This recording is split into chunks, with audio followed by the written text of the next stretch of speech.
Hello friends, welcome to village IAS.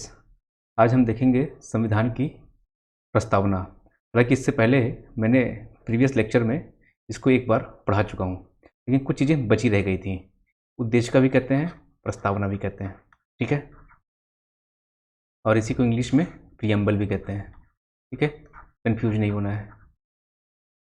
मैंने बता दिया था प्रभुत्व संपन्न यानी सॉवरेन, समाजवादी यानी कि सोशलिस्ट, सेकुलर, लोकतंत्र, डेमोक्रेटिक और गणराज्य, इन सब का अर्थ मैंने बता दिया था। पीछे वाली वीडियो में आप देख सकते हैं। मैंने ये भी बताया था कि ये जो क्रम है, न्याय, स्वतंत्रता, समानता, बंधुता, इन सबको पीसीएस में क्या करता है, यूपी पीसीएस में खास तौर से, या कि एमपी पीसीएस में क्या करता है कि इनके क्रम को बदल देगा। स्वतंत्रता पहले लिख देगा, ठीक है, फिर बंधुता लिख देगा, और ऐसे ही करके न्याय और समता, फिर आपको बोलेगा कि इनको क्रम में लगाइए, ठीक है। तो आपको इनको क्रम में भी याद रखना है, याद रखिएगा, ठीक है। अब देखते हैं, कि और क्या देख सकते हैं इसमें। अभी आप देखेंगे, एक चीज़ और याद रखिएगा, मैंने बताया भी था कि आप इस चीज़ को याद रखिएगा। एक मिनट, ये डेट याद रखिएगा, 26 नवंबर 1949। ये संविधान दिवस भी 26 नवंबर को संविधान दिवस मनाते हैं, और हमारा संविधान 26 नवंबर 1949 को अंगीकृत, ये भी शब्द पूछ सकता है, अंगीकृत, अधिनियमित और आत्मर्पित, ठीक है, ये किया गया था, ठीक। अब हम देखेंगे कि कैसे कुछ इंपॉर्टेंट पहलू जो कि मेंस पॉइंट ऑफ व्यू से, और वैसे भी एक चीज़ और याद रखिएगा, सामाजिक, आर्थिक, राजनीतिक न्याय। तो ये पूछ लेता है कि कितने तरह के न्याय की बात की गई है। तो 3 तरह के न्याय की बात की गई है। स्वतंत्रता कितने तरह की दी गई है, प्रस्तावना की बात कर रहा हूँ मैं, विचार, अव्यक्ति, विश्वास, धर्म, उपासना, यानी 5 तरह की, ठीक। प्रतिष्ठा और अवसर की समता, ये तो नहीं पूछता है, लेकिन ये न्याय और स्वतंत्रता पूछ सकता है, ठीक। अब एक चीज़ और याद रखिएगा, आपकी प्रस्तावना जो है, प्रस्तावना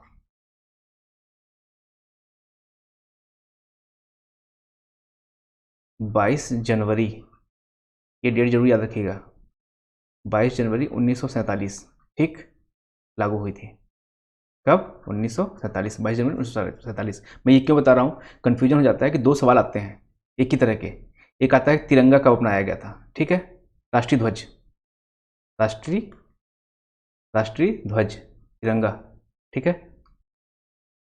तो जो तिरंगा है, राष्ट्रीय ध्वज, वो कब अपनाया गया था? 22 जुलाई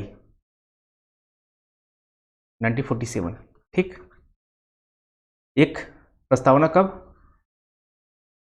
22 जनवरी, और ये 22 जुलाई 1900, दोनों 1947 में। याद रखिएगा इसको, पहले संविधान लागू होगा, फिर राष्ट्रीय ध्वज आएगा। इस तरह से आप याद कर पाएंगे, कोरिलेट भी कर पाएंगे। अब हम देखेंगे सामाजिक, आर्थिक, राजनीतिक न्याय। अच्छा, एक चीज़ और भी है, आप ये भी ध्यान रखिएगा कि सामाजिक, आर्थिक और राजनीतिक न्याय, सामाजिक और आर्थिक न्याय की बात अगर पूछेगा तो ये डीपीएसपी में भी है, डीपीएसपी में भी है, ठीक। कभी कभी सवाल पूछ लेता है कि सामाजिक आर्थिक न्याय कहाँ पे उल्लेखित है, तो प्रस्तावना दे देगा, डीपीएसपी दे देगा, फंडामेंटल ड्यूटीज दे देगा, ठीक है। तो आपको बस ये और ऑप्शन दे देगा 1 2, ओनली 1, ओनली 2, और ऑल ऑफ द अबव। तो आपको 1 2 मार देना है, ठीक है। इस चीज़ को याद रखिएगा, तो ये इंपॉर्टेंट चीज़ हो गई। अब सामाजिक, आर्थिक और राजनीतिक न्याय, इस चीज़ को याद रखिएगा। सामाजिक, आर्थिक और राजनीतिक न्याय में मैंने बताया था कि सामाजिक न्याय, जो लोग पिछड़े रह गए हैं, ठीक है, वंचित हैं, सामाजिक न्याय क्या है? एक मिनट, सामाजिक न्याय, जो हमारा संविधान है, जो वंचित है, वंचित कौन है? जैसे एससी, एसटी, ये मैं संविधान की बात करूँ, संविधान में ही लिखा हुआ है, ठीक है। महिलाएं, बच्चे, बुजुर्ग, ठीक है, बुजुर्ग, ये अभी भी मुख्य धारा में नहीं आ पाए हैं, ठीक है। तो आप देखेंगे, जैसे जैसे आप देखेंगे, महिला सांसदों की संख्या कितनी कम है, ठीक है, महिला शिक्षा में कितनी कम है, अर्थव्यवस्था में, इकोनॉमी में महिलाओं का योगदान कितना कम है। ये सब वंचित है। ये SC/ST देखिएगा, ये भी वंचित हैं। इनकी भी संख्या देखिए, अगर इनको पॉलिटिकल रिजर्वेशन मिला हुआ 10%, है ना। कई लोग नौकरी को बात करते हैं, नौकरी में आरक्षण नहीं, आरक्षण की समय सीमा नहीं है। ये मैं आपको पहले भी एक वीडियो में बता चुका हूँ, आप ऊपर जाके देख लीजिएगा। ये पॉलिटिकल रिजर्वेशन है जिसमें 10 साल के लिए था, जो 10 साल के लिए था, सॉरी परसेंटेज नहीं है, 10 साल के लिए था, ठीक है। तो अब ये वंचित हैं, ये मुख्य धारा में नहीं आ पाए हैं। बच्चे वैसे भी संवेदनशील होते हैं, बुजुर्गों की एक्स्ट्रा केयर की आवश्यकता पड़ती है। तो आप अब देखेंगे कि इन चीज़ों को लेके संविधान ने सामाजिक न्याय की बात की है। जब भी सामाजिक न्याय आएगा तो कभी भी एक चीज़ याद रखिएगा, कभी भी हम कहाँ लाभान्वित हो रहे हैं उस दृष्टि से नहीं देखना है। संविधान में हमेशा इस चीज़ को लेकर देखिएगा कि कहाँ मेजॉरिटी का लाभ हो रहा है, बहुसंख्य लोग किस में लाभान्वित हो रहे हैं। अपना फ़ायदा हमेशा नहीं दिखना चाहिए, ठीक है। देश के लिए भी अच्छा नहीं है। हमेशा तटस्थ होकर मूल्यांकन करना चाहिए कि क्या, ज़रा आप देखिए महिलाओं की स्थिति देखिए। आज भी महिलाओं का महिला सांसद अपने बल पे अगर चुनाव लड़ ले तो जीत नहीं पाएंगी, ठीक है। और पंचायतों में अब आप देखेंगे कि पंचायत में सरपंच पति ऐसे कहलाते हैं, या कि जिला जनपद पति ऐसे करके कहलाते हैं। तो अभी भी उनकी स्थिति मुख्य धारा में चुनने लायक नहीं रह गई है, ठीक है। तो इसलिए संविधान ने उनको सामाजिक न्याय की बात की है। आर्थिक न्याय आप अगर DPSP पढ़ेंगे तो DPSP में लिखा हुआ है कि धन का अहितकारी केंद्रीकरण नहीं होना चाहिए, ठीक है। यानी कि ऐसा ना हो कि किसी एक व्यक्ति के पास इतना धन है, किसी एक व्यक्ति के पास, जैसे हमारे यहाँ 1% व्यक्ति के पास 70% धन है और बाकी 30% धन में 99% जनता है, ठीक है। तो ये विषमता, इससे विषमता आती है, ठीक है। और जो समाज विषम है वो आगे नहीं बढ़ सकता है, ठीक। अब कुछ पहलू और हैं, जैसे प्रस्तावना जो है, प्रस्तावना में एक चीज़ याद रखिएगा, सवाल पूछता है कि क्या प्रस्तावना संविधान का भाग है। क्या प्रस्तावना संविधान का भाग है?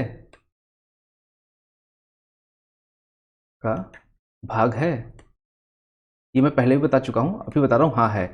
पहले सुप्रीम कोर्ट ने क्या किया था, सुप्रीम कोर्ट ने बेरूबाड़ी के मामले में, एक मामला है बेरूबाड़ी, सुप्रीम कोर्ट में जब भी केस लगते हैं तो यूनियन ऑफ इंडिया या government of India versus Berubari, या कि केशवानंद भारती वर्सेज, ऐसे करके मामले लगते हैं। तो बेरूबाड़ी के मामले में सुप्रीम कोर्ट ने पहली धारणा बनाई थी कि नहीं, संविधान में जो प्रस्तावना है वह संविधान का भाग नहीं है, पहले बनाई थी धारणा। उसके बाद उसने कहा कि प्रस्तावना जो है संविधान में कोई शक्ति ना देता है ना कोई कट करता है, ठीक। उसके बाद जब केशवानंद भारती का मामला हुआ, ये बहुत इंपॉर्टेंट केस है, ये आता है एग्जाम में, जब मैं पढ़ाऊंगा आगे आने वाली कक्षाओं में तो ये आपको देखने को मिलेगा और ये पूरा क्लियर क्रिस्टल हो जाएगा आपको। तो केशवानंद की बेंच आज तक की सबसे बड़ी बेंच रही है, 13 जजों की बेंच रही है, ठीक है। तो 13 जजों की बेंच ने कहा कि हाँ, प्रस्तावना संविधान का भाग है, ठीक है। यह संविधान का दर्शन है। दर्शन का मतलब क्या हुआ, जहां भी सुप्रीम कोर्ट कोई फैसला लेगा तो प्रस्तावना से यह उसको राह मिलेगी, वह देखेगा कि प्रस्तावना का उद्देश्य क्या है, जिस उद्देश्य, इसीलिए देखेंगे आप उद्देशिका लिखा हुआ है प्रस्तावना में, ठीक है। कहीं की मूल संविधान में उद्देशिका लिखा हुआ है, यानी कि संविधान बनाने का उद्देश्य क्या है, ठीक। तो सुप्रीम कोर्ट उससे वो करेगा, सोर्स ग्रहण करेगा कि क्या उद्देश्य, हमारा संविधान किस उद्देश्य से लिखा गया है, क्या चीज़ें हमारा संविधान कह रहा है, ठीक। तो ये इंपॉर्टेंट चीज़ें हैं कि संविधान जो ये 13 जजों की बेंच ने केशवानंद भारती के मामले में कह दिया कि हाँ, ये इसका पार्ट है। क्या इसमें संशोधन हो सकता है? हाँ, जब संविधान का पार्ट है तो संशोधन हो ही सकता है, हाँ, संशोधन हो जाएगा, कोई बात नहीं। अब कुछ बातें और भी हैं कि जैसे संविधान में, जैसे आप जाएंगे आप देखेंगे कि संविधान का जो सोर्स है, मैं बताया था सोर्स क्या है, हम भारत के लोग यानी जनता सोर्स है, ठीक। ऐतिहासिक दृष्टि से अगर देखा जाए तो ये बताने के लिए है, ऐतिहासिक दृष्टि से, ठीक है। क्या 26 नवंबर को हमारा संविधान लागू हुआ था, 26 नवंबर 1949 को लागू हुआ था। तो इन सब चीज़ों को देखेंगे जब हम, तो आपको एक बेसिक समझ संविधान की मिलेगी। आगे आने वाली कक्षाओं में जब मैं अनुच्छेद को पढ़ाऊंगा, यानी भाग 1 से शुरुआत करेंगे, तो आपको ये समझ, आपकी समझ थोड़ी गहरी हो जाएगी। ठीक है, इसीलिए आप देखेंगे कि संविधान की प्रस्तावना के जितने पॉइंट्स हैं मैंने सब कुछ बता दिया है। और एक चीज़ और याद रखिएगा, हर एग्ज़ाम में ये क्वेश्चन आता ही आता है। ठीक है, प्रस्तावना से कोई क्वेश्चन ना बने ऐसा हो नहीं सकता है। कोई भी एग्ज़ाम उठा लीजिएगा। इसीलिए आप जैसे 1976 में यानी 42वां संविधान संशोधन में क्या जोड़ा गया, जैसे समाजवादी, सेकुलर और अखंडता, है ना। प्रस्तावना कब लागू हुआ? 22 जनवरी 1947। ये एग्जैक्ट यही क्वेश्चन फंस जाएगा। फिर आप बोलोगे कि सर बताए नहीं थे। फिर मैंने बताया था कि उस क्रम में लगाइए, स्वतंत्रता, समानता, बंधुता, ये सब पूछ लेगा। ठीक है, तो ये सब इंपॉर्टेंट क्वेश्चन है। ठीक, और मैंने एक बेसिक समझ आपकी अंडरस्टैंडिंग क्लियर कर दी है कि प्रस्तावना क्यों है, कि संविधान बनाने वाले का उद्देश्य क्या है। जो इतना महत्वपूर्ण दस्तावेज बना रहा है उसका उद्देश्य क्या है ये बनाने का, तो वो हम प्रस्तावना से या कि उद्देशिका से देखते हैं। ठीक है, आज के लिए बस इतना ही। आगे आने वाले क्लास में हम सीधे भाग 1 में प्रवेश करेंगे, जो आर्टिकल 1 से लेकर 4 तक, अनुच्छेद 1 से लेकर 4 तक डील करता है। ठीक है, thank you for watching village IAS।